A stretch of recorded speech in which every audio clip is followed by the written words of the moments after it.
Welcome to the podcast, Tis But a Scratch, fact and fiction about the Middle Ages. I'm your host, Professor Richard Abels. This is the second in a three-part series on the evolution of the papacy and its role in the development of the medieval institutional Roman Catholic Church, from its early centuries to the pontificate of Pope Innocent III, which is often considered to be the apex of papal authority over both church and state in the Middle Ages. I should begin with a caveat.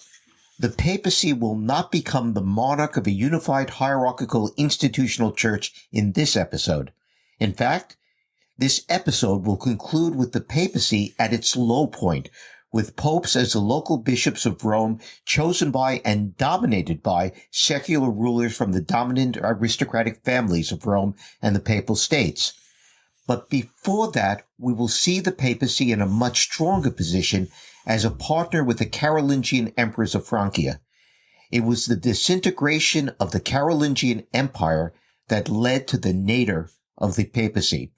As I said at the beginning of this series, the story of the development of the medieval papacy is anything but linear.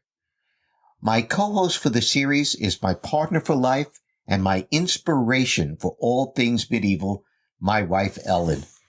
We left off in the last episode with a teaser about the partnership between the Carolingian rulers of Francia and the papacy that transformed them both. For the benefit of our listeners, perhaps I should say a few words about who the Carolingians were and maybe about what Francia was. Good idea. For many people, the early Middle Ages remained the Dark Ages. Like the neighbors we ran into walking our dog Buddy, I'll spare you the typical early medievalist rant about how misleading the phrase the Dark Ages really is. I'll just say that what makes them dark has less to do with barbarism than it does with the paucity of sources. In other words, dark in the sense that we lack information, a bit like why black holes are black. Yeah, exactly.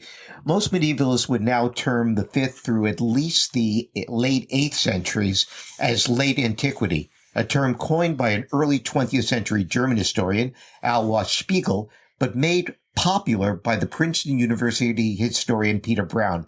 In like manner, most academic historians now see what used to be called the fall of Rome, with all that implies, as the transformation of the Roman world, which is not to deny the end of Roman rule in the West with the collapse of the Mediterranean-based trading system that supported and united the empire.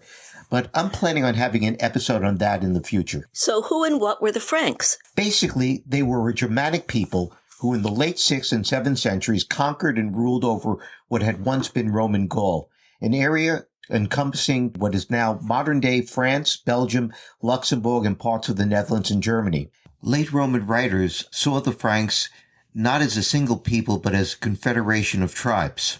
Being a Frank in the 7th and 8th centuries had less to do with biological descent than with social identity, as the established Gallo-Roman aristocracy of Gaul intermarried with the newcomers and assumed the now dominant cultural and social identity. And that confederation of Germanic peoples was first united toward the end of the 5th century by Clovis, the founder of the Merovingian dynasty that was to be ousted by the Carolingians. Significantly for our story about the rise of the papacy, Clovis and the Franks, unlike the other Germanic barbarian tribes, the Ostrogoths, the Visigoths, the Vandals, and Lombards, converted to Orthodox rather than to Arian Christianity. This helped Clovis gain the support of the native Gallo-Roman aristocracy of southern Gaul and Provence. The 6th century Frankish bishop and historian Gregory of Tours, whose history of the Franks is our single most valuable source for the early Merovingians, was of Gallo-Roman ancestry. In that book, he characterized Clovis as, quote-unquote, the new Constantine. The Merovingians became briefly famous with the general reading public because of Dan Brown's memorably awful book, The Da Vinci Code, which I tried to read but couldn't get through after throwing it against the wall. I remember you gave a Smithsonian Associates lecture that touched on that before the pandemic. Yeah, I did give that talk. It was about the Templar order in history and in myth. And Dan Brown is part of that myth. And I actually did make it through the entire book. I had to, because I was reading it as a favor to a colleague. His wife had read the book and bought entirely Brown's claim, and the claim comes at the very beginning of the book in the preface, that it is based on historical fact, that only the characters are fictional. Brown has doubled down on this since, claiming that 99% of the book is historically factual. It isn't. What Brown did in his novel was to appropriate and popularize the pseudo-historical hypothesis of another best-selling book, Holy Blood, Holy Grail, by Michael Bazant, a photojournalist, Richard Lee, a novelist, and Henry Lincoln, a British screenwriter, actor, and documentary presenter for the BBC.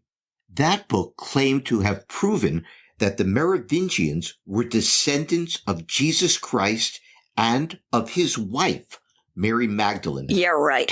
And that the Merovingian bloodline was therefore the real Holy Grail. They also claim that the bloodline has continued down to the present, protected by a secret society, the Priory of Sion, in association, of course, with the Templars, because you can't have a conspiracy theory without them. All of this is based on a hoax perpetrated by the French commune and right-wing conspiracy theorist Henri Plantard. What I really love about this story is that Bazant and Lee sued Brown's publisher Random House in a British court claiming copyright infringement. The court dismissed the lawsuit because you can't copyright historical facts, which is what the plaintiffs claimed to have uncovered. The story of that hoax is a great story all by itself, but not for today. Did the real Merovingians actually have any role in our story of the early papacy? Yeah, they did. They did. And that is because of Clovis's conversion to Roman Christianity in 508. I need to emphasize that in the late 4th and 5th century, as I've said, all of the other Germanic barbarian tribes converted to Christianity, but to the wrong flavor of Christianity, at least the wrong flavor in the eyes of the papacy. They were all Arian heretics. The Franks were the only Germanic barbarian people who followed Roman Christianity. But that doesn't mean that the papacy played an active role in the Frankish church in the 6th century.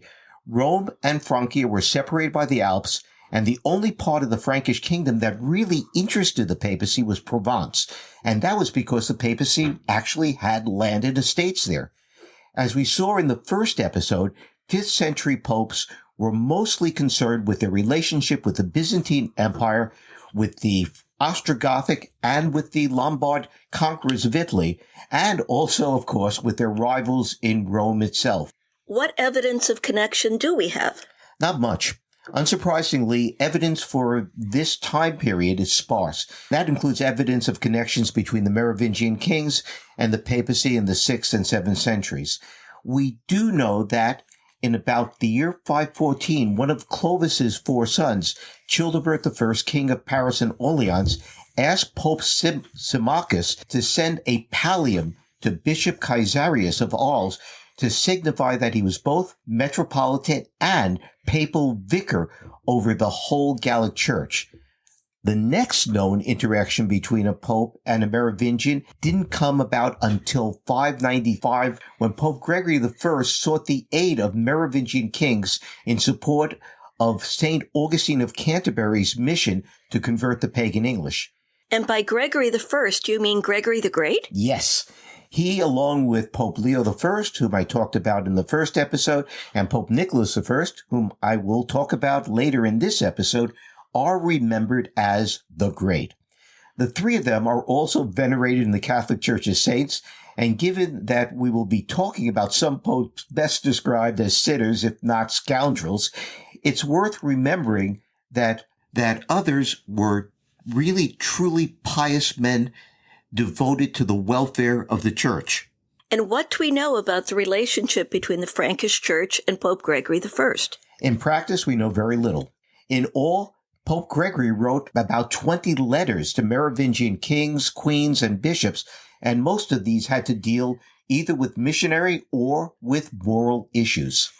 We do know that Gregory was concerned with the unity of the church as expressed through dogma and liturgy, and that the Frankish church was a bright spot in an otherwise dismal Germanic Christian landscape. I've said it before, and I'm going to say it once again. The Franks were Orthodox Christians, and that separated them from the other Germanic tribes. And although no one liturgy was followed throughout Francia, all of the varieties were based upon Roman liturgical practice. One other thing linked Merovingian Francia with the papacy. Let me guess, pilgrimages? Nailed it on the first try. Rome, as I again said in the first episode, was a magnet for pilgrimage throughout the Middle Ages, and it was especially a magnet for Frankish pilgrims during the Merovingian period. And that strengthened ties between the Merovingians and the papacy. But the Merovingian dynasty was eventually replaced by the Carolingians, and wasn't that due in part to the intercession of the papacy? Yes. The power and authority of Merovingian kings diminished during the 7th and the first half of the 8th century. This was due in part to the nature of Merovingian rule.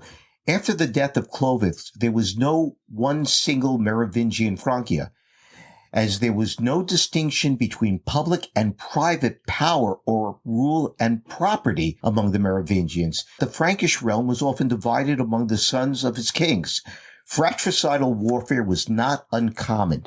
The boundaries of these Frankish kingdoms fluctuated with the waxing and waning powers of their respective rulers.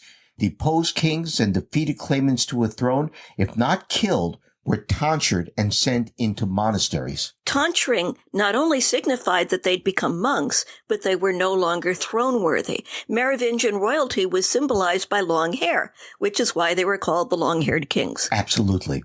There were no institutional checks on Merovingian kingship, which has been memorably described as despotism tempered by assassination. But there was a practical check, and that was the amount of land and wealth at the disposal of these Merovingian kings. They needed the land and wealth to distribute to nobles and warrior retainers to gain their support and to reward them for loyal service. Merovingian kings had to give away lands and with them give away their wealth and power. The chief beneficiaries of this transfer of wealth was the family we call the Carolingians. They had been one of the great noble clans of Merovingian Austrasia. Austrasia is modern-day Belgium, but their preeminence was the result of their effective use of the office of the mayor of the palace. And what was that? The mayor of the palace was the chief office of the Merovingian royal household, and as such was held only by members of the leading noble families. This may sound like a domestic position, but there really wasn't a distinction in the early Middle Ages between private and public. The officials of the Merovingian and later the Carolingian courts exercised both domestic and political functions. Essentially, the mayor of the palace was the Merovingian king's chief of staff, and as such, he controlled access to the king.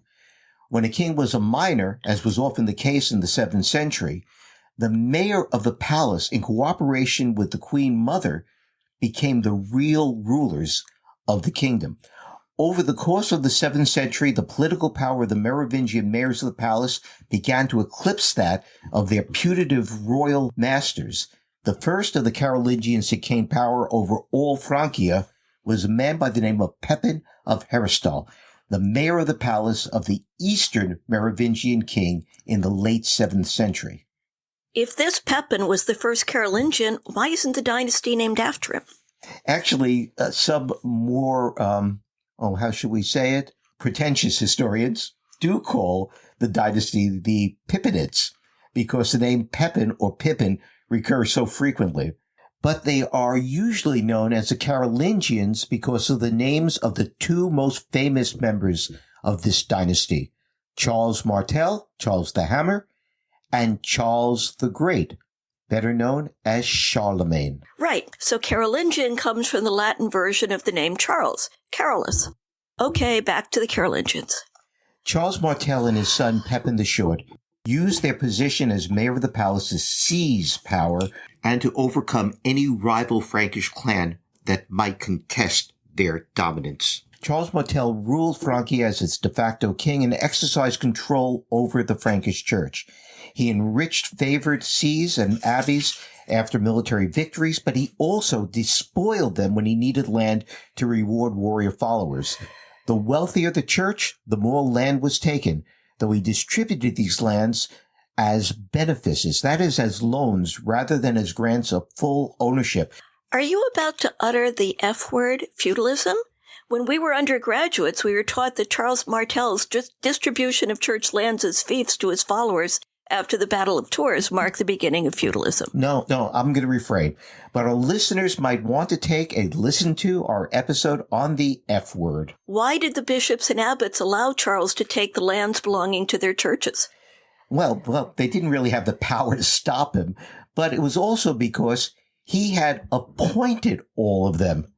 Charles Martel recognized that the surest way to control the Frankish church and its wealth was to appoint his kinsmen and supporters to the episcopal sees and abbacies. Their greatest virtue was not piety or even administrative ability, but it was loyalty. The more things change, the more they stay the same. It didn't hurt that Charles Martel was hailed as the savior of Christendom after his victory over a Muslim Berber Arab army in the famous Battle of Tours in 732. And what do we know about his relationship with the papacy?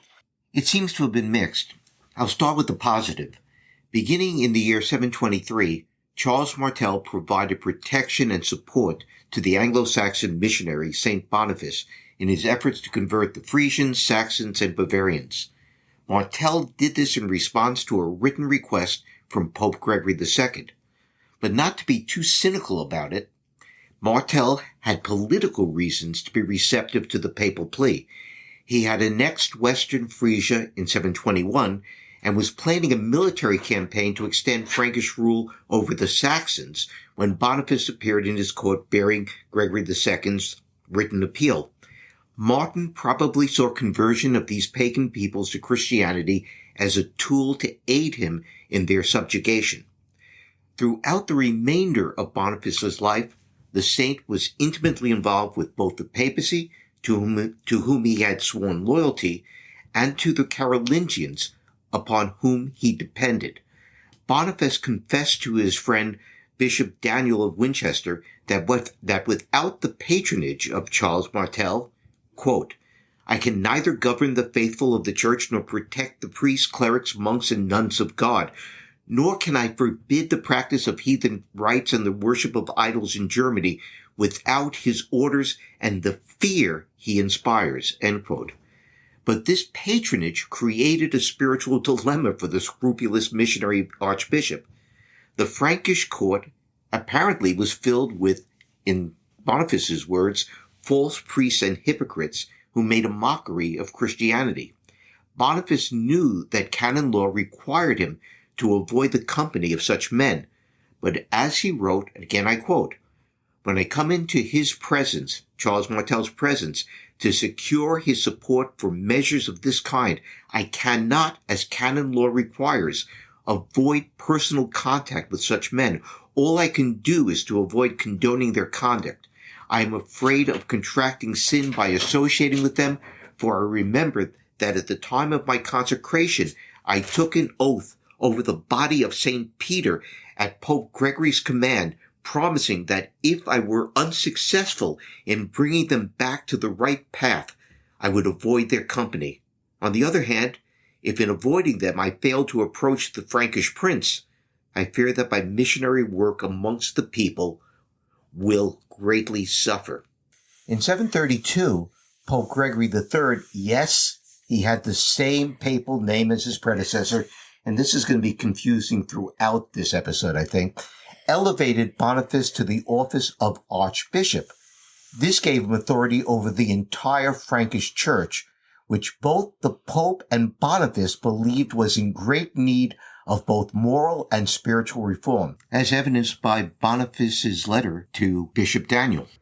With the support of Charles Martel, and after his death in 741, of his sons and co-heirs as mayors of the palace, Charlemagne and Pepin, Boniface called a series of reform synods, the canons of which were confirmed by the papacy.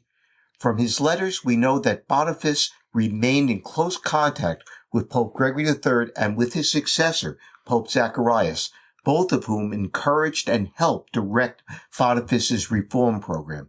In 747, Boniface presided over a synod of the Frankish bishops that issued an expression of loyalty to the papacy.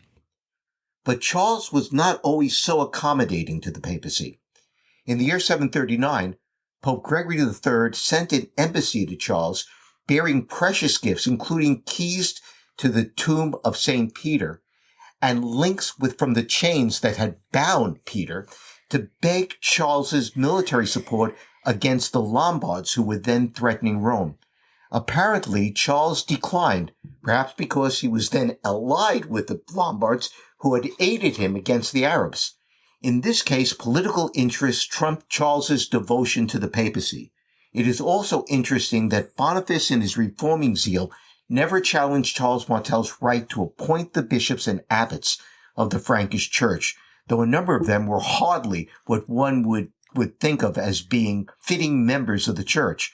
Boniface, though an ardent missionary who sought and finally achieved martyrdom, and Gregory III were canny enough about the realities of Frankish politics to know how far they could depend upon Charles's support of reform.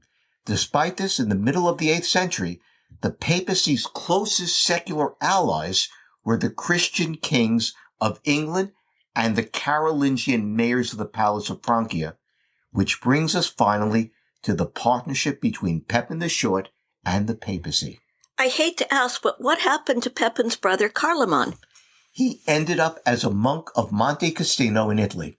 Carloman was an unnerving mixture of political ruthlessness and extreme piety. In 746, he dealt with rebellion of the Alemanni by summoning their magnates to a meeting at which he had them all seized and executed. Didn't Charlemagne do something like that later with the Saxons? He did in the massacre of Verdun.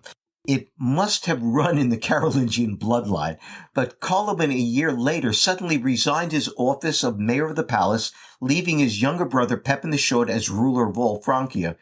And Carloman went on pilgrimage to Rome. There he was greeted and tonsured by Pope Zacharias.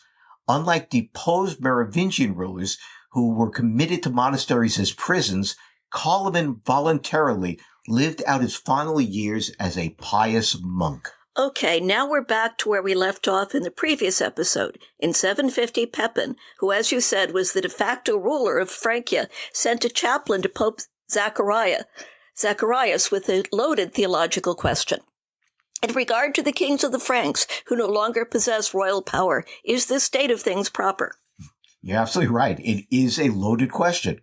Pepin, like his father Charles Martel and his brother Carloman, had until then been content to rule as mayors of the palace of these figurehead Merovingian kings whom they raised up. But in 750, Pepin decided he had sufficient control over both the secular magnates and the Frankish prelates to dispense with the fiction and with his puppet king. All he lacked was legitimacy, and that was what the Pope could give him. And that is exactly what the Pope gave him. With the Pope's approval, Pepin in 751 was elected by the Frankish nobility as king. After the last of the Merovingians, Childeric III was tonsured and confined to the monastery of Saint Breton. Pepin was anointed and consecrated king of the Franks. And what did the Pope get out of this deal? Don't be so cynical. I'm sure that Pope Zacharias gave the question a lot of thought and pondered upon its theological implications. It might have helped, though, that the papacy was then in desperate need of a protector against the Lombards. The Exarchate of Ravenna, the Byzantine Exarchate of Ravenna, had fallen to the Lombards, and Aistulf, the aggressive king of the Lombards, was now making moves on the Duchy of Rome. Although Aistulf promised a 40-year truce, his idea of a truce was one in which he controlled the Duchy of Rome.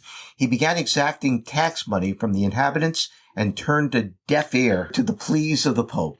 The only thing Pope Zacharias' successor, Pope Stephen II, and that's a little bit confusing because in some lists he's Pope Stephen III, but we're going to stick with Pope Stephen II. The only thing that Pope Stephen II got from his appeal for aid to the Byzantine Emperor Constantine V was an imperial embassy to Aistulf that demanded the return of the lands he had seized from the empire. Pope Stephen knew that Aistulf's imposition of taxes was only the beginning. The Duchy of Rome would fall to the Lombards unless the papacy could find a new protector to replace the Byzantines. Yes, and so he turned for aid to Pepin the Short, whom he had helped make the king of the Franks. So this was a quid pro quo. In return for awarding Pepin and the Carolingian dynasty legitimacy, the papacy got a powerful protector against the Lombards. It was, but it wasn't so much a business transaction as a moral obligation. Pepin and Pope Stephen II shared a gift-giving culture in which friendship was expressed or created through gifts, and every gift looked for a return. I'm sure that was in Pope Stephen's mind when he sent a letter to King Pepin explaining the peril that the papacy was in and asking for an invitation and an escort to meet with the Frankish king in person. In obedience to the Emperor Constantine V, Pope Stephen first paused at Pavia for an audience with Aistulf.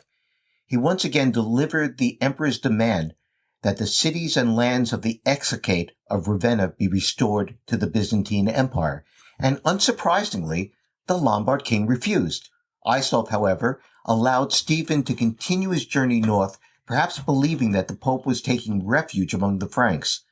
Pepin met with the Pope at the royal estate at Pantheon in northeast Francia and received him as an honored guest. The next day, Stephen and his clergy, dressed in sackcloth and ashes, threw themselves on the ground before Pepin, humbly beseeching him to deliver them and the Roman people from the menace of the Lombards. Pepin, mindful of his debt to Pope Zacharias, not only agreed, but promised the Pope that he would deliver into the hands of St. Peter not only the Duchy of Rome, but also the Exarchate of Ravenna and all of the land in between. It took Pepin 2 military campaigns in successive years to accomplish this.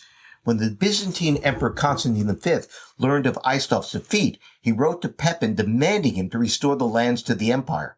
Pepin replied that he had acted not on behalf of the emperor, but out of love for St. Peter. And thus were born the Papal States. Yes, and thus were born the Papal States, which by the end of Stephen II's pontificate stretched from Bologna in the northeast along the coast of the Adriatic and then southwest across Italy to Rome and its suburbs. Which I guess brings us back to the donation of Constantine. Which we talked about in our first episode, but now we can put it into historical context. The donation of Constantine is the most famous and significant of the medieval pious forgeries. Most pious forgeries of the Middle Ages were concocted to replace what monks believed were lost charters and documents that justified their land holdings and their privileges. I don't believe that, however, was true of the donation of Constantine, unless there was an oral tradition preserved in papal circles that the Emperor Constantine, as he prepared to depart to build Byzantium into the new Rome, Constantinople, had issued an edict transferring, and I'm going to quote from now, the donation of Constantine, to the Blessed Pontiff, the power and jurisdiction over the city of Rome, as well as Italy and the western provinces. This is an outright forgery coming from the papal chancery. And was this to justify Pepin's donation and the creation of the Papal States? Probably. But what it also did was legitimize Pope Zacharias' right to authorize Pepin's deposition of the Merovingian king and his assumption of the throne. How else could the Roman pontiff rightfully depose and make kings? Which would explain why the Carolingians would regard it as authentic. The preamble of the donation is worth quoting because it shows how Pope Stephen II and his clerics actually conceived of the papacy. Quote, "In the name of the Holy and Indivisible Trinity, namely the Father, the Son, and the Holy Spirit, in Christ Jesus, our one Savior, Lord and God, from the same Holy Trinity, Flavius, Kaiser, Constantine, the faithful, gentle, greatest, benevolent, Alemannic, Gothic, Samoctic, Germanic, Britannic, Hunnic, pious, fortunate, victor, and triumphator, ever august, to the most holy and blessed Father of Fathers Sylvester, and to all his successors who will be sitting upon the seat of the blessed Peter down to the end of time, also to the pontiffs and all very reverend and Catholic bishops, beloved of God, who are subject by this same sacrosanct Roman Church through our imperial decree, those in office now and in all time still to come.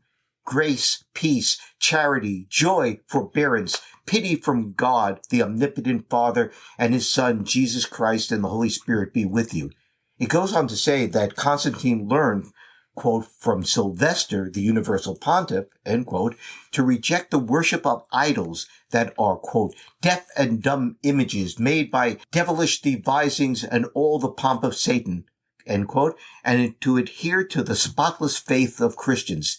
It follows this with a confession of faith, quote, we acknowledge these, the Father and the Son and the Holy Spirit, such that the plenitude of divinity and the unity of power may be in a perfect Trinity, God the Father, God the Son, and God the Holy Spirit, and the three are one in Jesus Christ, thus three forms but one power, end quote.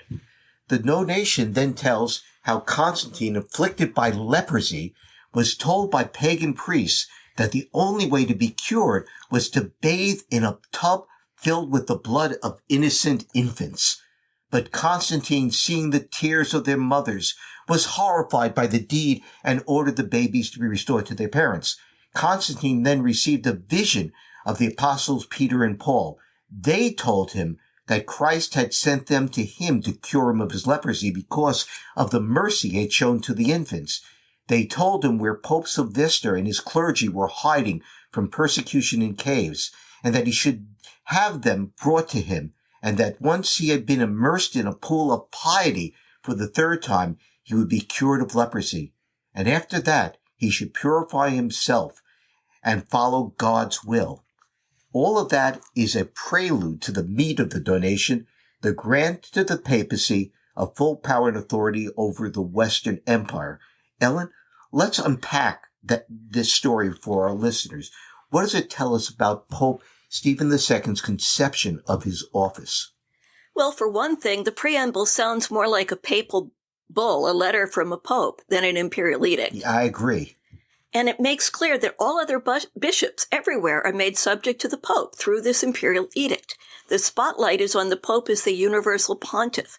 I mean, it's the Pope who not only taught Constantine the Christian faith, but demonstrated its power by miraculously curing him of leprosy. And what should we make of that particular story? Well, as you said, the culture of late antiquity was shaped by reciprocity, in which gifts are answered by countergifts. This sounds as though Constantine's donation was a countergift to Sylvester, both for curing him of bodily leprosy and of the leprosy of the soul, paganism, which is shown as an instrument of the devil that would have had Constantine bathed in the blood of innocents. Which sounds to me like an allusion to Herod's massacre of the Holy Innocents. The donation of Constantine may have been forged to legitimize Pepin's donation of the Papal States, but it became a primary weapon of the papacy in its centuries-long struggle with the Holy Roman Empire of the High Middle Ages, and we'll talk about that in the third episode of this series.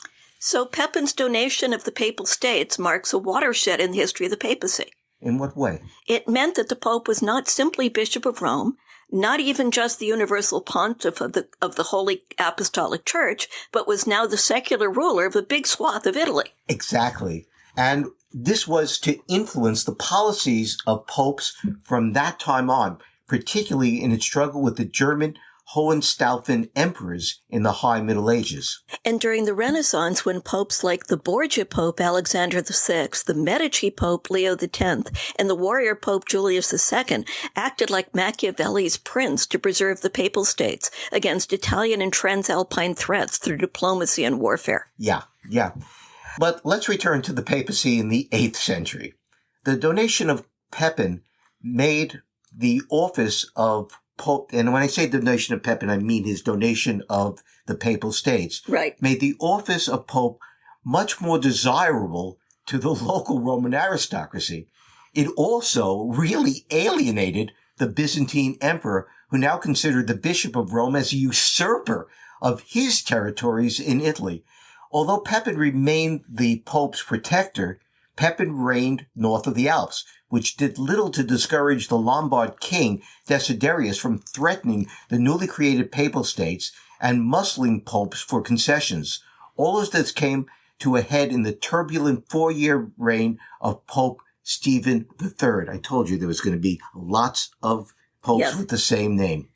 When Pope Paul I died in 767, a group of Tuscan nobles, by force of arms, placed one of their own, a layman, on the papal throne as pope, or more accurately, as an anti-pope. This was Constantine II.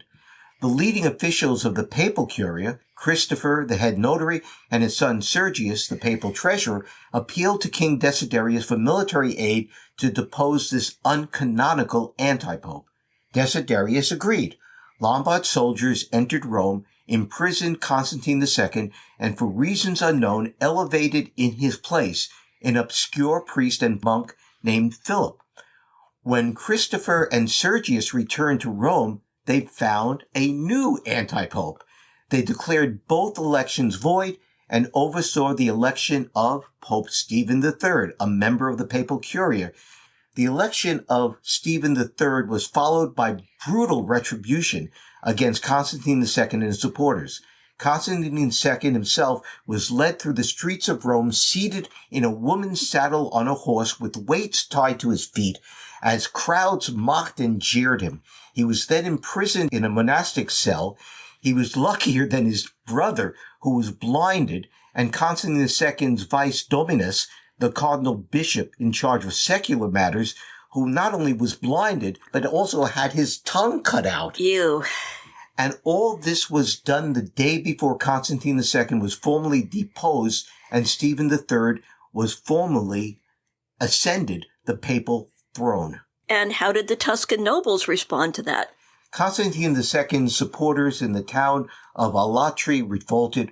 When the revolt was put down, its leaders were also blinded and also had their tongues ripped out. So this wasn't just a mob action, but seems to have been a standard punishment.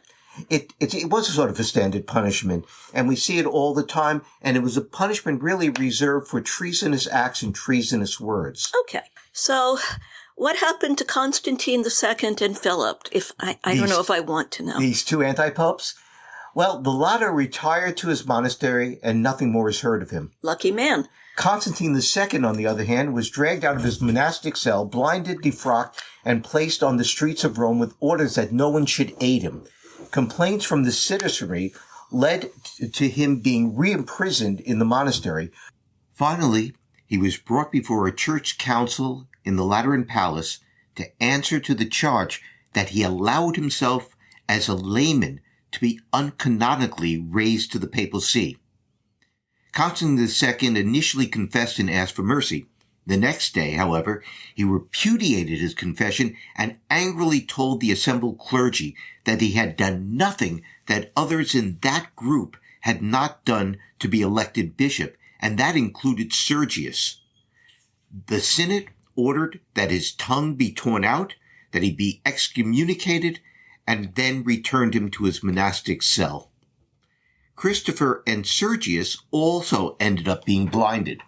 In their case, it was because of their support for the Franks and their hostility toward King Desiderius of the Lombards.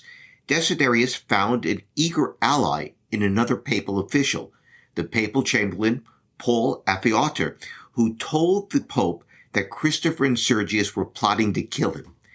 Pope Stephen III then made an unwise alliance with Desiderius. He agreed to write a letter to Charlemagne, who is now king of the Franks, justifying the treatment of Christopher and Sergius, whom Charlemagne knew to be his supporters, in return for Desiderius handing over territory that the papacy claimed as part of Pepin's donation. And did he? Of course not. Why should he?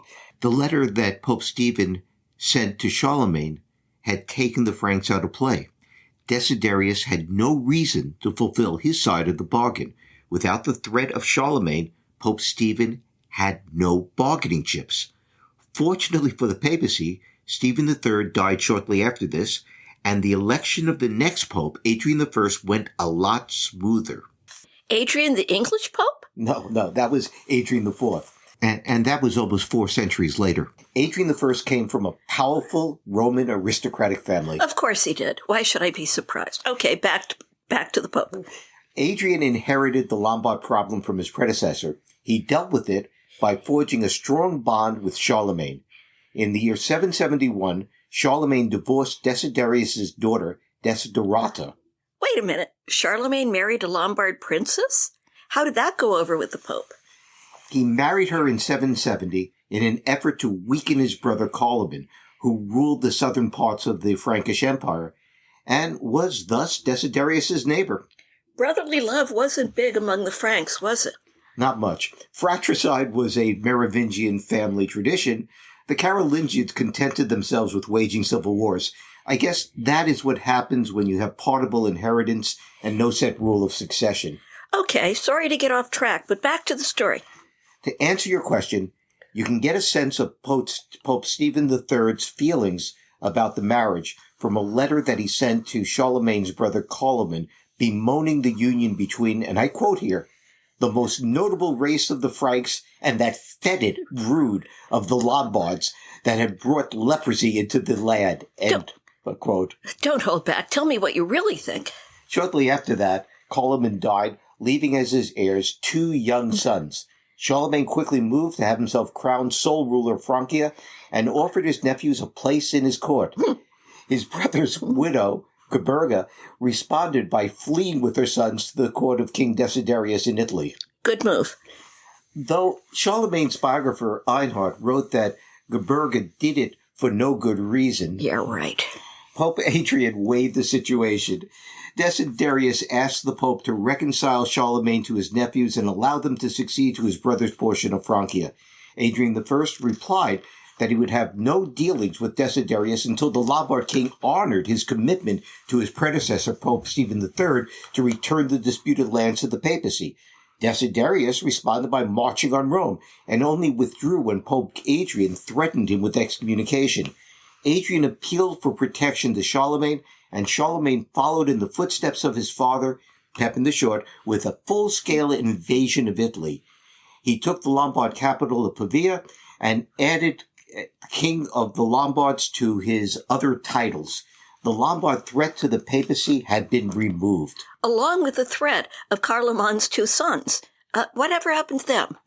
They disappear from history, but if you asked me to bet on it, my bet would be that Charlemagne had them tortured and sent to Frankish monasteries. That was the traditional way that Frankish rulers dealt with rivals to the throne. And how did Charlemagne's partnership with Pope Adrian I play out?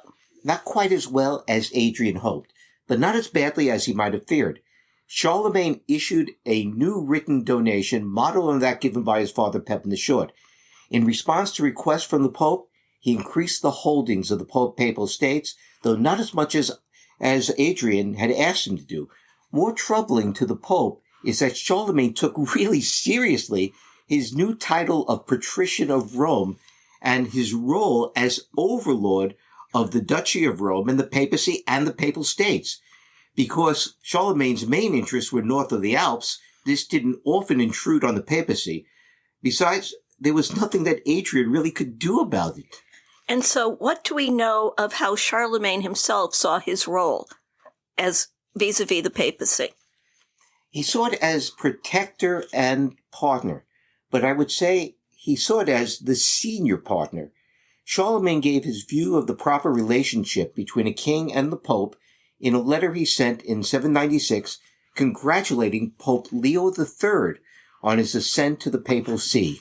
Quote, "Indeed, it is our task, with divine help, to shield everywhere with our arms the Holy Church of Christ from all her enemies abroad, from the incursions of the heathen and from the devastations of the infidel, and to fortify her from within by the profession of the Catholic faith. It is your task, Holy Father, to assist the success of our arms with your hands raised in prayer to God like Moses, so that by your intervention, God willing and granting, the Christian people will forever achieve victory over the enemies of his name and the name of Lord Jesus Christ will be glorified throughout the world, end quote. I like that Charlemagne was sufficiently confident to lecture an incoming pope on his responsibilities. He was, and perhaps as importantly, so was the cleric who drafted the letter. Alcuin, maybe? Yep. It's more than likely that it was Alcuin. Alcuin also understood the letter to reflect the proper relationship between Charlemagne and the Pope. Charlemagne accepted the Pope's primacy over other bishops, but he regarded all the bishops in his empire as his faithful men. Both bishops and the magnates of the realm, the secular magnates of the realm, the various counts, found their head in Charlemagne. He appointed or at least confirmed the election of all the Frankish bishops. There was no church-state distinction in Charlemagne's Francia. Both fell under Charlemagne's purview. Most telling, at least to my mind, is Charlemagne's refusal to accept Pope Adrian I's theological position on the iconoclast controversy. I thought that the banning of prayers to and the adoration of icons was a Byzantine controversy. It was, and that's where it began. That's where it was created. In the year 754, the Byzantine Emperor Constantine V presided over a council at his imperial palace of Hiera at Chalcedon, and this had 338 bishops invited to it, but there were none of the 5 patriarchs participated, and the Bishop of Rome wasn't even invited. This council condemned the veneration or production of religious icons as being idolatrous. The council contended that a pictorial image could only depict Christ's human nature and not his divinity, and that the only true icon of Christ is to be found in the Eucharist. I thought Byzantine emperors claimed that they were living icons of Christ. Yeah, they did. But it was their majesty and not their persons that represented Christ as ruler of the world. Okay. What I really find interesting about this is that it was the emperor who promoted the iconoclast position. Knowing that the Patriarch of Constantinople, a man by the name of Anastasius, opposed him on this, the emperor waited until that patriarch had died and the see was vacant before he convened the council. In championing the iconoclast position, the Emperor Constantine V was reviving his father, the Emperor Leo III's imperial edicts that also banned the veneration of images in the late 720s. The ban had been rejected by Popes Gregory II and Pope Gregory III in 730 and 732. The Liber Pontificale states that Pope Gregory II, quote, took up arms against the emperor as if he were an enemy, end quote, which may not be just a rhetorical flourish, as a pro-imperial duke was killed by rioters and another was blinded. Iconoclasts and iconodules... Wait a minute. Iconoclast I know. I assume inconadule is the opposite? Iconoclast literally means breaker of icons, and iconodule literally means one who serves or one who venerates icons. Like his predecessors in the Holy See, Pope Stephen II condemned both iconoclasm and the synod itself as illegitimate for having met in the absence of the Pope and his representatives. The papal position on the propriety of venerating icons of Christ was reiterated at the Lateran Council of 769. In Byzantium, the Empress Irene, with the support of her hand-selected Patriarch of Constantinople, reversed the iconoclasm of the Council of Hiera in the Ecumenical Second Council of Nicaea held in 787. That council made a distinction between the honorary veneration of icons, which was permissible as the individual represented by the icon was said to be the actual recipient of that honor, and the adoration of icons, which is not acceptable, as true adoration must be reserved to God alone. Pope Adrian I, who was not present at the council, approved the theological position on the veneration of icons, but objected, as had his predecessors, to the infringement of papal rights. How did Charlemagne get involved in this? Charlemagne rejected the Second Council of Nicaea's canons, requiring the veneration of icons and his acceptance of the practice of offering prayers before them. In Charlemagne's view, which probably means the view of his court scholars and theologians, icons were useful tools for the instruction of the faithful and were acceptable as church decorations and nothing more. He laid out his objections to the Byzantine Synod in the Libri Carolini, or as the formal title was, the Opus Caroli Regis contra Synodum, the books of King Charles against the Synod. No, Charlemagne surely didn't write the book. I mean, he could barely read, right? Yeah. Well, he wasn't really literate in Latin, although he really tried to learn it. Yeah, exactly. Yeah. No, the Libri Carolini, despite its title, is a product of Charlemagne's court. The actual authorship is still a matter of academic debate, though cases have been made for both Bishop Theodulf of Orleans and for Alcuin. I'm actually less interested in the theological arguments of the Libri Carolini than in what it reveals about Charlemagne's relationship with the papacy. Okay, which is? Pope Adrian I had accepted the canons of Second Nicaea on the veneration of icons. When presented with the Libri Carolini, to which he did not contribute, he sent back a letter refuting its arguments. Charlemagne's response was not to back off, but to order a second edition responding to and answering Adrian's objections. Even in terms of church doctrine and church practice, Charlemagne saw himself as being at least the equal of the Pope. I take it Charlemagne would not have accepted the doctrine of papal infallibility. No, he wouldn't. And although that was claimed by Pope Gregory VII in 1075... After Constantine was long safely dead. It didn't become Catholic Church doctrine until the First Vatican Council in 1870. I assume that Charlemagne saw himself as the guardian of the welfare of the church, or at least that part of it under his rule. He did, and he took that responsibility very seriously. He saw the Pope and his bishops as his partners, his helpers in this. Charlemagne continued a program of church reform begun by his father and by his grandfather, but he extended it significantly. The capitulary is basically a royal edict issued by a Frankish king, a Frankish emperor. The capitulary Admonitio Generalis, the general admonition of 789, was directed toward the institutional and the moral reform of the Frankish church and royal officials.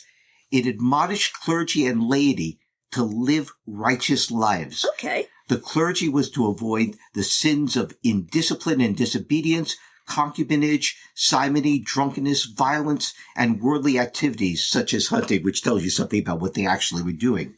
Monks were to obey their abbots, and abbots were to ensure that the Benedictine rule was rigorously followed. Laity were to venerate bishops and priests and were to refrain from incestuous marriages, fornication, drunkenness, theft, blasphemies, violence, pursuit of feuds, patricide, and fratricide. He's no fun. Charlemagne was concerned with the proper education of the Christian clergy. He ordered that they adhere to the ancient canons and perform liturgies and rites properly. This required a proper knowledge of Latin. Hence, bishops were to be responsible for establishing schools in their dioceses for the education of clergy. He followed that up with a program to standardize the liturgy according to Roman practice.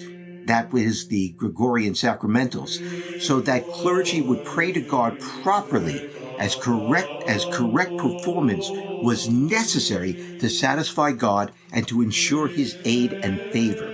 So the Carolingian Renaissance was the result of Charlemagne's concern for the morals and education of the clergy? It was. It was. The restoration of the purity of the Latin language of Roman antiquity was key to this, and that led to the copying in monasteries of the classics of pagan Roman literature. And why was the purity of Latin so important to Charlemagne? I suspect, though I can't be certain about this, is that Charlemagne was afraid that if the liturgies and prayers were not intoned correctly, they would not be spiritually effective. And that God wouldn't hear them or pay attention to them? Again, I can't prove this, but I think that Charlemagne and his contemporaries thought of the religious rituals as magic. If the spells are not said correctly, they won't work. There's a wonderful movie, The Army of Darkness, which you've never seen, and I can't recommend to you, but that's a key in that movie, being able to say the spells correctly. Sounds like the plague prayer of Mershilish, but never mind. But, okay. yeah, when students protested about this, and they did, I asked them, those who knew how to program computers, whether a program would work if it had typos in it. And getting the words exactly right when performing the sacramental rite still matters in the Catholic Church. A couple of years ago, a Catholic priest in Phoenix was forced to resign after a church investigation found that he had been incorrectly performing baptisms for more than 20 years. Rather than saying, "I baptize you in the name of the Father and of the Son and the Holy Spirit," the priest had been saying, "We baptize you." The use of "we" instead of "I" nullified the baptisms of thousands of people. Words matter. So Charlemagne was not alone in being serious about ensuring that clergy recite their prayers and liturgies correctly. Wow. He was very serious about it. In the year 802, Charlemagne dispatched missi dominici, that is, royal envoys, throughout his empire to investigate the clergy's doctrinal education. In the presence of the missi, one of whom was a prelate, they were required to recite the liturgy and sing psalms. The laity were to be tested on their knowledge of the Creed and the Lord's Prayer. In the year 811, Charlemagne summoned all the bishops and abbots to Aachen for the annual assembly and interrogated them on what they had done to educate the clergy and to renounce worldly concerns. So laymen were required to learn, recite, and understand the Creed and the Lord's Prayer? And even more was expected from the Carolingian counts and Charlemagne's royal officials. In part, this was because Charlemagne took seriously his duties as a Christian king, duties that he had learned from his bishops. But it was also because he knew that his success on the battlefield depended upon the favor of God. This is starting to sound a lot like your book on King Alfred the Great. It does. And Alfred's educational reforms have a Carolingian flavor to them. And I really believe that they have a Carolingian model.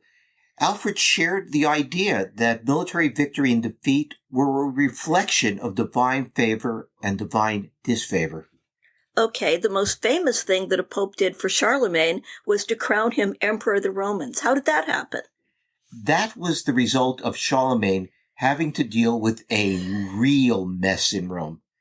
Upon his election, Pope Leo III had dutifully sent to Charlemagne the keys to St. Peter's tomb in recognition of his overlordship. And in response, Charlemagne sent Leo III the letter you quoted. Yes, as well as some of the treasure that Charlemagne had taken from the pagan Avars.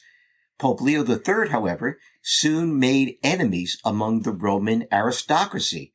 Despite coming from a humble background, or perhaps because of it, Leo III ruled as pope in a haughty manner that alienated many. Kinsmen of his predecessor devised a plan to render him unfit to be pope. On the Rogation Day of the Greater Litanies, the 25th of April in the year 799, Pope Leo III was set upon by a band of armed men in Rome intent on blinding him and ripping out his tongue. Not again. Ugh. Yeah. They didn't succeed, as the Pope was rescued by Frankish missi dominici and their armed retinue. Leo III fled to Charlemagne's court at Paderborn. The Pope's enemies also sent emissaries to Charlemagne accusing Pope Leo III of adultery and perjury and of being unfit to hold the papal seat. Wait a minute, adultery? Yes, that's what he was accused of. Before he became pope? Never mind. Let's keep going. Charlemagne reserved judgment. He had Leo III escorted back to Rome in November 800, and he had an armed retinue escort him back, and Charlemagne soon followed him to the city. On December the 1st, Charlemagne presided over a church synod to hear the charges against the Pope. Pope Leo III's offer to take an oath to the falsity of the charges was accepted by Charlemagne. On Christmas morning, 2 days after the Pope had cleared himself with his oath, Charlemagne went to St. Peter's tomb to hear Mass. As he rose from prayer, Pope Leo III suddenly placed the imperial crown on his head. The assembled crowd then proclaimed Charlemagne Augustus, and Pope Leo III knelt in homage before him, the only time a pope that I know of ever is recorded as having done homage to an emperor. I remember that Charlemagne's biographer and intimate Einhard wrote that Charlemagne had no idea what the Pope intended and would not have attended the Mass if he had. Yeah, that's what Einhard wrote. But the whole affair looks to me to have been carefully choreographed. Certainly, Charlemagne wasn't reluctant to order all his subjects to take a new oath of loyalty to him as emperor, since the oath of loyalty they had taken to him as king was now superseded. In other words, it was Charlemagne's version of the clerical response when someone's about to be consecrated as bishop or pope. Nolo epistolari. I don't want to be bishop, which is just a trope of humility. And that's how I take it. And how was Leo III's subsequent partnership with Charlemagne? Harmonious, with the Pope clearly being the junior partner.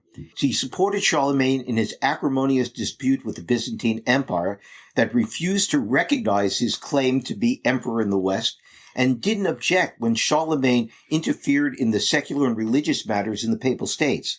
The only time that Leo III actually pushed back was against a demand from Charlemagne, a demand made in 810, when Charlemagne instructed Leo to add the word filioque, and from the Son, to the creed as recited in Rome, so that the Roman and Frankish churches would be in agreement.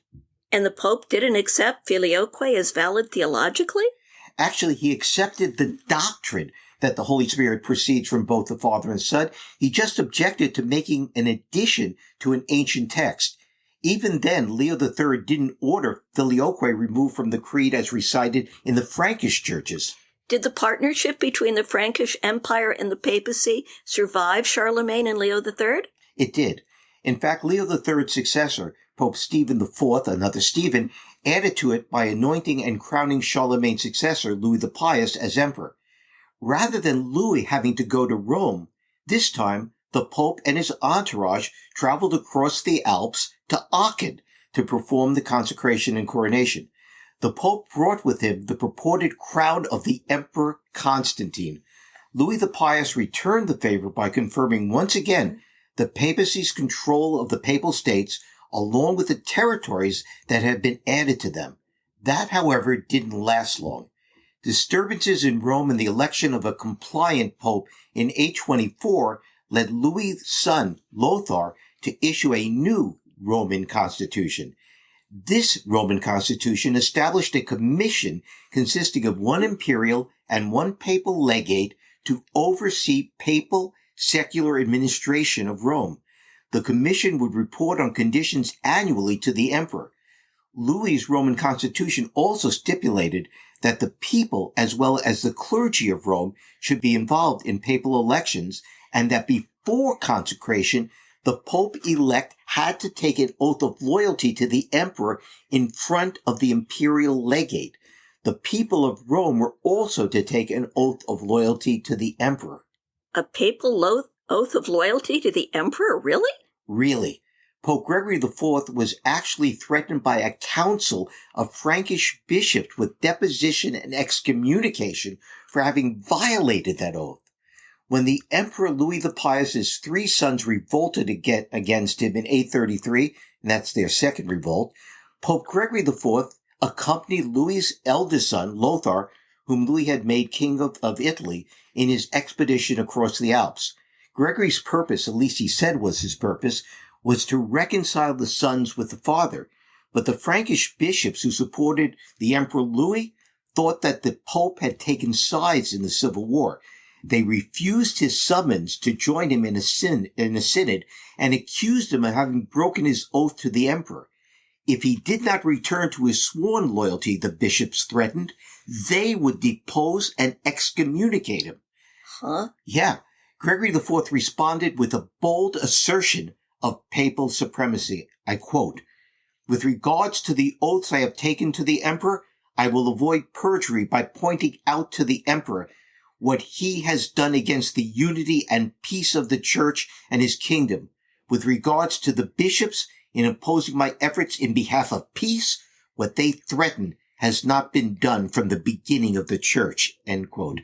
The Frankish bishops weren't impressed. As far as they were concerned, the Bishop of Rome might claim primacy, but that did not make him their ecclesiastical superior. They were also unwilling to accept his claim that the authority of the Pope is greater than that of the emperor. The Frankish bishops had a point. Gregory IV only became pope after his election had been ratified by Louis the Pious, and he had willingly sworn an oath of loyalty to him. Yeah. When Louis regained control of the empire, he dispatched an archbishop to Rome to call the Pope to account. Pope Gregory swore an oath that his intentions had always been honorable and that he had always sought to achieve a peaceful solution to the conflict between Louis and his sons. The emperor accepted the Pope's oath, but it's significant that having asserted the papacy's supremacy earlier, Gregory IV now had to backtrack. And is that how it ended? Did subsequent popes submit that completely to the Carolingian emperors? Not really. The unity of the Carolingian Empire didn't outlast the lifetime of Louis the Pious. And as we've seen, even during his lifetime, he had to contend with civil wars launched by his 4 sons, 3 of whom divided the empire after his death. Divisions within the Carolingian Empire initially allowed popes to regain a measure of their independence, but it also made them more vulnerable to external attacks, as Pope Leo IV discovered in 846 when Rome was sacked by Muslim Saracen raiders. Supported financially by the Emperor, Leo fortified the banks of the Tiber and began the construction of defensive walls around St. Peter's, creating what was known even at the time as the Leonine City, the city of Leo. In 849, Leo IV organized a naval fleet from several Italian ports that engaged and defeated a Muslim fleet off the coast of Ostia. It took several years to complete the wall surrounding the Leonine city. On June 27, 852, the Pope, at the head of the clergy of Rome, all barefoot with their heads covered in ashes, performed a penitential procession around the newly completed walls. That procession began at the newly completed Porta San Pellegrino, which is still a gate into Vatican City. According to the Liber Pontificalis, Leo IV began the procession with a prayer consecrating the gate. I quote, "O God, who did confer on your apostle Peter the keys of the kingdom of heaven and did grant him the pontificate of binding and loosing, grant that the help of his intercession we may be delivered from the bonds of our sins, and cause that this city, which we have newly founded with your assistance, may ever remain safe from your wrath and have manifold triumphs over the enemy on whose account it has been constructed through our Lord Jesus Christ." Leo IV, wasn't he the Pope who received the young King Alfred and his father King Ethelwulf on their pilgrimages to Rome? He was. So the new Leonine city had an inscription on its walls. Rome, head of the world, splendor, hope, golden Rome. I thought it... You remember that from my book, don't you? Wait a sec, but it was Rome, Roma Eterna, Roma Aurea. Yeah. And that it impressed the West Saxon king so much that he instituted St. Peter's Pence. And didn't this impress the young Alfred and inspire his later fortification programs?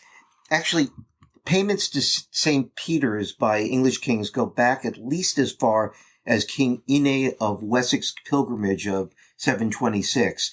King Offa of Mercia imposed a tax for the support of Rome's what's called the Schola Saxonum. The school of the Saxons? Literally, yes. But what it's best to think of the school as a hospice for English pilgrims, and there were a lot of them going to Rome in the 8th, 9th, and 10th centuries. The Anglo-Saxons held the papacy in special reverence because of Pope Gregory I, Gregory the Great, and St. Augustine's mission of conversion. The Schola Saxonum provided English pilgrims with food and accommodation, and also with some instruction, so it really was a school in that sense. But you're right about King Athelwulf's generosity to the papacy. In his will, he ordered that the annual payment of 300 mancuses be sent to Rome. Mancuses? I was afraid you were going to ask that. The mancus could either be a unit of accounting equal to 30 silver pennies or a weight of gold equivalent to an Islamic dinar, which is about 4.25 grams. The mancus could also be a gold coin minted for special occasions, and that might be what Asser meant when he wrote about it in his Life of King Alfred. At any rate, it was a lot of money.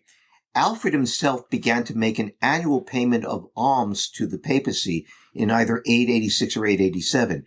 The historian Simon Kane suggests that this might be the beginning of Peter's Pence, which is mentioned in 10th century English law codes.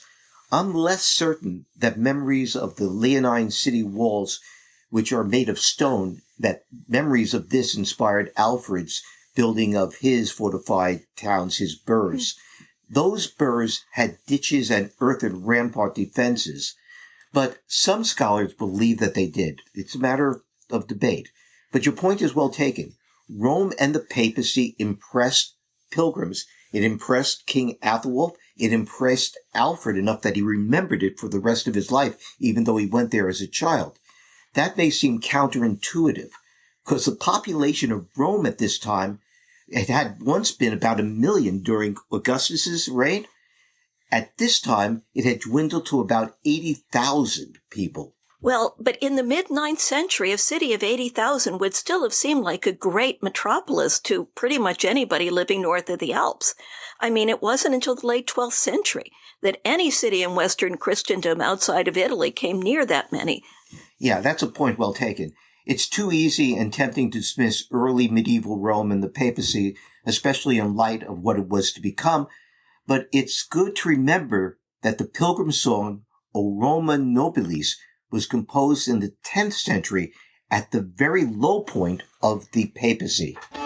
O noble Rome, mistress of the world, most excellent of all cities, stained red with the ruby blood of martyrs, decorated with the white lilies of virgins, for all we salute you, we bless you, hail you for all ages. And after the death of Charlemagne, popes became less subservient to the Carolingian emperors whom they consecrated and crowned. Few medieval popes were more adamant about the primacy of the papacy than Pope Nicholas I, Saint Nicholas I, whose pontificate was from 858 to 867. When the Archbishop of Ravenna denied Rome's authority over his see, Nicholas I deposed and excommunicated him. Nicholas also asserted papal jurisdiction over the Frankish Church. He was more than willing to overturn Archbishop Hincmar of Reims' deposition of a suffragan bishop. In doing so, Nicholas cited a compilation of forged decretals and forged capitularies attributed to the 7th century canonist Isidore of Seville. The compilation was made to assert the rights of individual Frankish bishops against archiepiscopal oversight. To do this, it emphasized the superior jurisdiction of the papacy. Like the forged donation of Constantine, the pseudo-Isidore decretals would have a long afterlife. Given their championship of papal authority, it's not surprising that both Leo IV and Pope Nicholas II are recognized as saints by the Catholic Church. Okay, what happened to the papacy when the Carolingian Empire completely collapsed in the 10th century? It returned to an earlier but lesser incarnation as bishops of Rome. Lesser? Yes, lesser. Without a powerful Frankish protector, the papacy fell first under the control of Lombard rulers, whom they dutifully consecrated as emperors, and then under the local Roman aristocracy. Whatever family was the most powerful family within Rome at the time controlled the papal election. There was a number of low points for the papacy during this period. Like the Cadaver Synod? Yeah, that's a really good example. Why don't you tell our listeners a bit about it? All I know is that a pope convened a synod to have his predecessor, whom he hated, exhumed and tried. Yes. Pope Stephen VI, another Stephen, Pope Stephen VI in 897, urged on by the Lombard king and emperor Lambert, ordered that the body of Pope Formosus be dug up and brought before a synod. Lambert hated Pope Formosus for having consecrated the East Frankish king Arnulf as emperor. I don't know what Stephen's grievances were, but they must have been deeply personal. The rotting corpse was dressed in papal vestments, placed upon the papal throne, and formally tried. Huh, must have been pretty serious charges. I'll let you judge. Formosus was accused of perjury, of having violated the canons that prohibited a bishop from changing sees. He had previously been Bishop of Porto, and he was also charged with having coveted the papacy. Really? No heresy? No sexual indiscretions? No, but it was enough to convict Formosus. His election was ruled null and void, as were all his decrees and ordinations. The latter was particularly fortunate for Pope Stephen VI, as he had been ordained a bishop by Formosus. Really? I've been saying that a lot. And to top things off, the 3 fingers on the right hand that Formosus had used for blessings were hacked off of his corpse, and then his body was tossed into the Tiber River. A hermit later fished it out and reburied it. Was that the low point of the medieval papacy? Not quite. There's worse? Yes. My candidate for that is the pontificate of John XII. Born Octavian, he was the son of Albert II, patrician, and that means secular ruler of Rome. Albert II had been solely responsible for the election of the previous 4 popes. Okay. And was the election of the pope before those 4 any better? Actually, they were worse. That was Pope John XI, who was elected pope through the influence of his mother, Marozia, the senatrix and patricia of Rome. Wait a minute, senatrix? Patricia? Literally, female senator and female patrician. You mean the name Patricia Patty means a patrician? Yes. Okay, never mind. Yeah. Oddly, this was a moment in Italian history in which 2 women politically dominated Rome.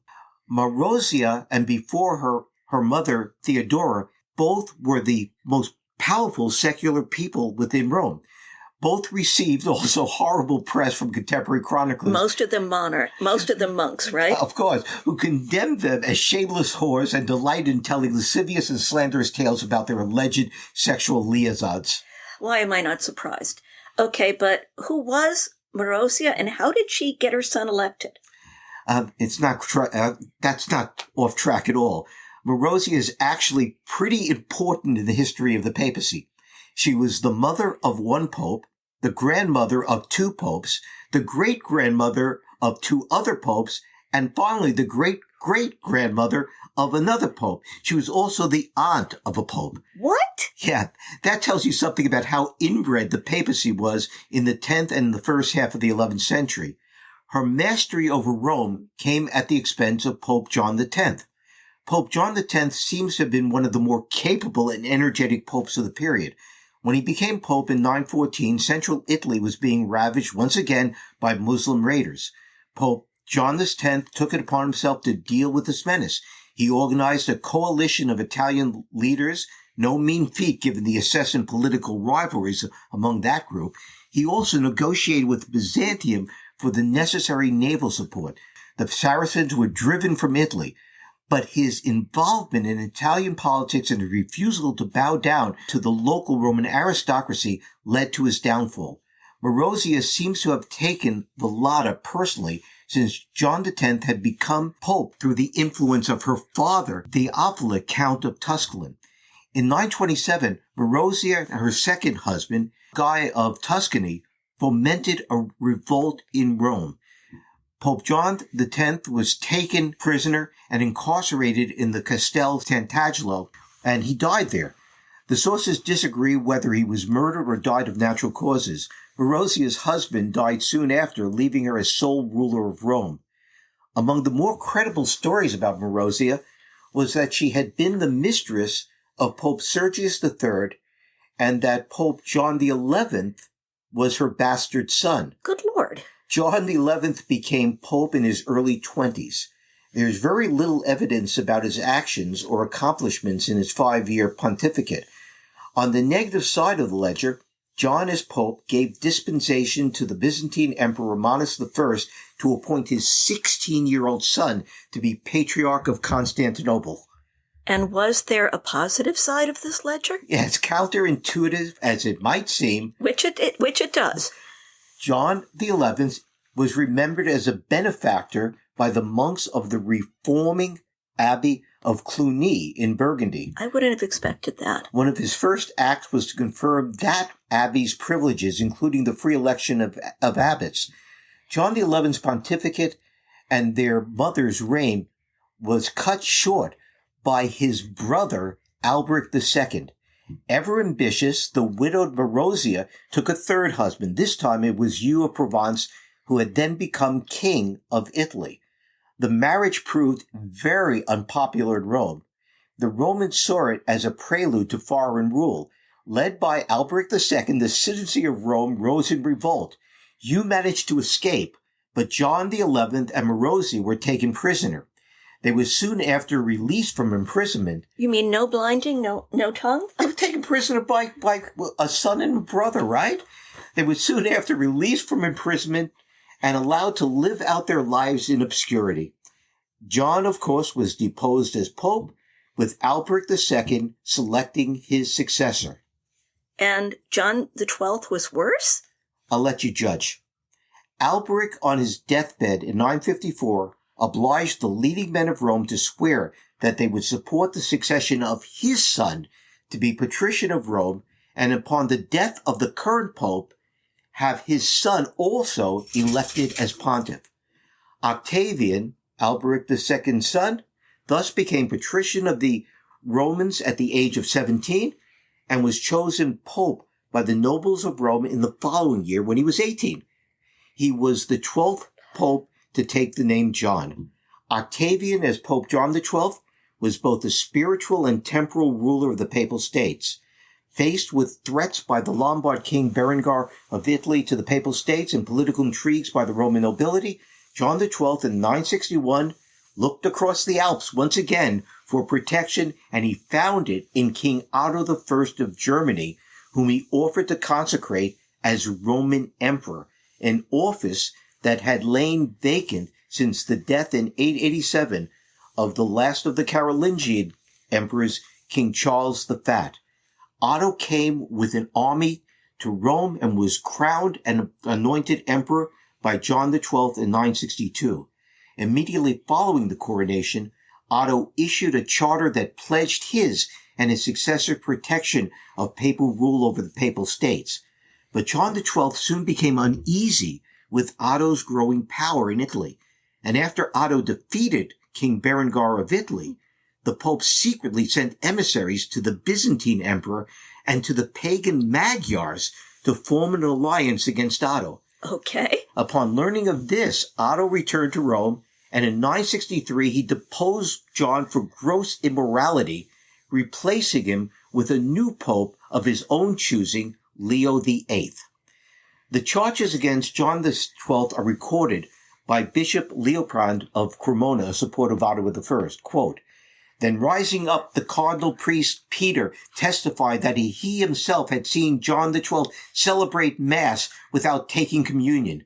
John, Bishop of Narni, and John, a cardinal deacon, professed that they themselves saw that a deacon had been ordained in a horse stable, but were unsure of the time. Benedict, cardinal deacon, with other co-deacons and priests, said that they knew that he had been paid for ordaining bishops. Specifically, he had ordained a 10-year-old bishop in the city of Todi. They are testified about his adultery, which they did not see with their own eyes, but nonetheless knew with certainty. He had fornicated with the widow of Rainier, with Stephana, his father's concubine, with the widow Anna, and with his own niece, and he made the sacred palace into a whorehouse. They said that he had gone hunting publicly, that he had blinded his confessor Benedict, and thereafter Benedict had died, that he had killed John, cardinal subdeacon, after castrating him, and that he had set fires, girded on a sword, and put on a helmet and cuirass. All clerics as well as laymen declared that he had toasted to the devil with wine. They said when playing at dice he invoked Jupiter, Venus, and other demons. They even said he did not celebrate matins and the other canonical hours, nor did he make the sign of the cross." End quote. When Otto and his army departed Rome a few months later, John's supporters recaptured the city and drove Leo VIII into exile. John's victory was short-lived.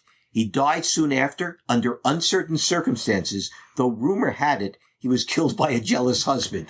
Wow. Okay, he is a good candidate for the rock bottom of the medieval papacy. To be fair, we shouldn't think of the 10th century papacy as being totally corrupt. There were good men as well as scoundrels and hacks who held the Holy See, particularly after Otto the Great became emperor and he and his successors took a hand in the selection of popes. In terms of sheer intellect, few popes could match Gerbert of Aurillac, who took the papal name Sylvester II and reigned from 999 to 1003. Gerbert was a true intellectual luminary. He was a polymath, learned in classical literature and philosophy, and a master of all four fields of the quadrivium, that is, arithmetic, geometry, music, and astronomy, the STEM disciplines of the Middle Ages. He is said to have assembled the largest scientific library in all of Christendom. As a young monk in the Abbey of St. Gerald of Aurillac, Gerbert so impressed his abbot that when Count Borel II of Barcelona visited the monastery, the abbot asked him to take Gerbert back with him to Catalonia, where he could best complete his studies. Spain was the intellectual center of late 10th century Western Europe. Gerbert studied first in Christian Barcelona and then for a time in Muslim Cordoba and Seville. There he became familiar with the abacus, which he reintroduced into the Christian West. Gerbert accompanied Count Borel on a pilgrimage to Rome, where he impressed Pope John XIII, who persuaded Emperor Otto I to employ Gerbert as a tutor for his son, the future Emperor Otto II. Gerbert would later also be the tutor of Otto III. Through the patronage of the Ottonians, Gerbert rose in the church. In 998, he was appointed Archbishop of Ravenna by Pope Gregory V, who was the cousin of Otto III. In the following year, he was elected pope with the support of the emperor. He chose the papal name Sylvester deliberately to recall Pope Sylvester I, the spiritual advisor to Constantine the Great. It served the dual purpose of comparing the young Emperor Otto III to Constantine and reminding the emperor that Constantine had placed the Western Empire under the authority of the papacy. So we're going from rock bottom to an important high point. And to an important high point in the papacy. Which had a serious impact and inspiration on intellectual life in the next century. Gerbert's reputation, however, took a really dark turn in the late 11th and 12th centuries. Which is a dark and unfair. Yeah, it is unfair. The 12th century English historian William of Malmesbury took leave from his usual reliability to tell a wild tale about how Gerbert, having mastered everything there was to know in Christendom about the quadrivium, went to study in Muslim Spain, where he became acquainted through the intercession of the Jews, he became acquainted with the dark sciences. One legend has him obtaining the papacy with the help of a female demon. Another story has him winning the papacy in a dice game with the devil. Now, if you're really interested, I recommend reading the Wikipedia entry on Sylvester II. His afterlife, in fact, is even more interesting than his life. As I said, the German King Otto I's consecration by Pope John XII as Roman Emperor in 962 led to an improvement in the moral character of the men who became Pope under him and his next two successors. Those popes still came from the powerful Roman aristocracy, in particular the Crescenti family, but the emperor insisted upon vetting them. John XII's immediate two successors, Leo VIII and Benedict V, were both described by contemporaries as devout and learned, while Benedict VII, who was pope from 974 to 983, promoted monastic and clerical reform. Along with the Emperor Otto, he presided over a church synod in St. Peter's that prohibited simony, the sale or purchase of holy orders. I'm glad you added that. I was beginning to feel as though we were channeling 19th century Protestant historians. Or early 20th century secular English and American historians of the church who are hardly more complimentary. In the first episode, you made a point that 52 of the 54 popes are remembered as saints in the Roman Church. Were any of the good popes of the 10th century recognized as saints? No. Oh, too bad. None of the 23 popes of the 10th century are today recognized as saints. Many of the popes who I mentioned in this episode, however, these are Popes Gregory I, Gregory II, Gregory III, Zacharias, Leo III, Leo IV, and Nicholas III. Since the year 900, only 8 popes have become saints. But I think that's best explained by the introduction of a formal canonization process at the end of the 10th century. It was clearly easier for a pope to be recognized as a saint in the early centuries. I suspect that is because so little was actually known about them, coupled with the possibility of martyrdom during the sporadic Roman persecution of Christians. Sainthood, I think, for the early popes was a default setting. Well, sainthood was the default setting for how they were remembered centuries later. The 10th century papacy might disappoint modern expectations of what a pope should be, but we should point out that contemporaries would have found nothing unusual or especially corrupt about the Roman nobility's control over the papacy. Local counts and nobles in the 10th century often regarded the churches and monasteries on their lands as their property and accordingly appointed their priests and abbots. The majority of priests were illiterate and often married or lived with concubines. But while many 10th century popes were either worldly or incompetent hacks, German bishops, in contrast, were usually men of considerable administrative ability and education, largely because they rose to the rank of bishop by first distinguishing themselves as chaplains in the courts of the German kings. And it would be a German pope, Pope Leo IX, supported by the muscle of a almost absurdly pious German king, the Emperor Henry III, who in the middle of the 11th century would rescue the papacy from the Roman aristocracy and begin its ascent into being the monarch of a hierarchical, institutional Roman Catholic Church. And that seems to me to be a good place to end this episode of our series on the development of the papal monarchy. Given how long we've gone on, I completely agree with you. So until then, bye for now. Yay!